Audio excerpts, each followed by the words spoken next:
segment of the show for today. The guest is Mr. Roland Jones, and the topic is his book, Standing Up and Standing Out. At the end of the first segment, Mr. Jones, I think you indicated that you are now an author and motivational speaker as well as a Toastmaster.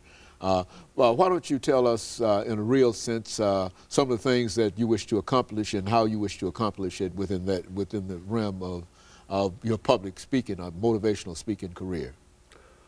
Well, you know, basically I begin every speech with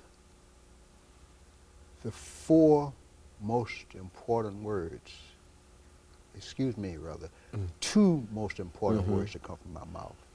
I know, good. And you know what those words are? That sounds like I ought to know. That's exactly right. Stand up, stand out. Now, those words are, for the most part, the most important words you hear me say, because it sets the tone for what I'm going to talk about. Principles of success. Good. They were first exposed to me 60 years ago from my grandmother, you know, Tasha Jones. And she said to me and her other grandchildren, to be successful, you can't just be like everybody else. You got to stand up and you got to stand out. Yeah. Now, Mama Tasha herself was a strong, standout woman. She even stood about 6 feet tall. Yeah. And these are the kind of principles in my book, and these are the kind of principles I talk about.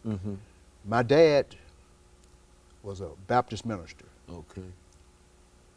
And he also was a pastor of a rural elementary school, a pastor of a church and principal of a rural elementary school in West Tennessee. And Daddy, you know, preached to my brother and me more than he did anybody else. And he always said, if you accept a job for a penny a day, never complain, just do your best, because God blesses the child who does his best.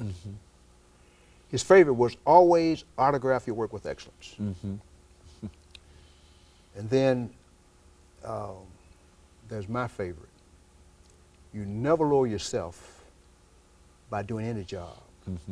You dignify that job by doing your best. Good. Those are the things I speak about. I tell stories relating to those things. And one story I often tell is about my first day washing the trash cans at McDonald's. And it was hot too. It was in July 1965. I mean, really hot. And I always say, you know, hot with a capital H. You know? And I was scrubbing those cans, and the manager was on vacation, and he stopped by. You know, the assistant manager had been running things. He stopped by, and he went inside and talked to the other trainees, but he never looked my way. But I was scrubbing those trains, man, inside, outside, top, bottom, getting them, you know, getting them sparkling clean, man. I really was. And I was just about that close to saying I'm going to hang this up. Quitting. And then a customer walked over to him and says, "Those are the cleanest trash cans I've ever seen. You should give that young fellow a raise." And I'm going to tell you, man, it turned me on. I mean, I thought about Daddy. I knew I was doing my best, dignifying the job, and I got from my work with excellence. And I love to tell that story because it means so much. Just doing my best. What it did for you. Right, and standing out. Those cans were standing out. In spite of the fact of what the cans you might have thought they represented, but now you've cleaned the cans the best that they could be cleaned. Yeah, and I realized I didn't lower myself. You know, I dignified that job. And I love speaking about that because I think that's one of the most important principles of success is always do your best. And stand out and not blend in. You stand out. When you do your best gets better, and you're going to always stand out. And that's my primary message. And as a matter of fact, the book has 409 pages of it. It ends with my principle is standing up and standing out. And the first principle is strive for barefoot service. Strive for barefoot service. That's exactly right. Now, if you don't know what barefoot service is, it's the kind so good to knock your socks off. Oh, okay. Okay. Which means you stand out if you give barefoot service. Satisfaction is not good enough.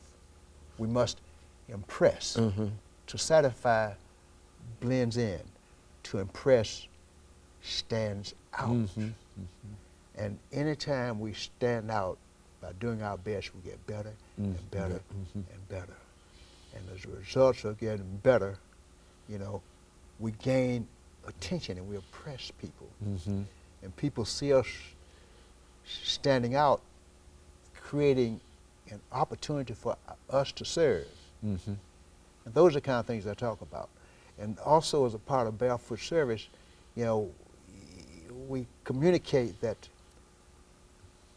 life is an exchange of services. And people complain about not making enough money. Okay. How I make more money? It's very simple. You give more and better service. Simple as that. Okay. And we talk about those kind of things. And service is a habit. Good. As all principles of success are habits. You form a habit of giving service. I can practice giving service on Dr. Haney. I practice giving service to my wife, friends, and everybody I meet is a potential customer. So that is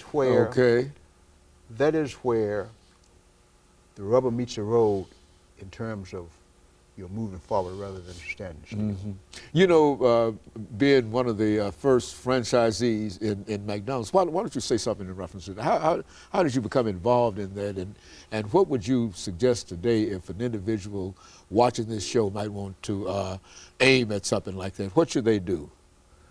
Stand up and stand out. And they have to start, in other words, they can start at a McDonald's franchise or a Wendy's franchise or whatever. That's a good way to do it. And be willing to do the job that others don't want to do. That's exactly right. In spite of the fact that they will be criticized and everything but the child of God and et cetera. And was that the kind of thing that you had to overcome? But it was overcome, but it was a joy to do so. It was a joy to do so because I really realized as time went on how important it was to always do my best. And of course, we'll be back with our audience following this very, very short commercial break.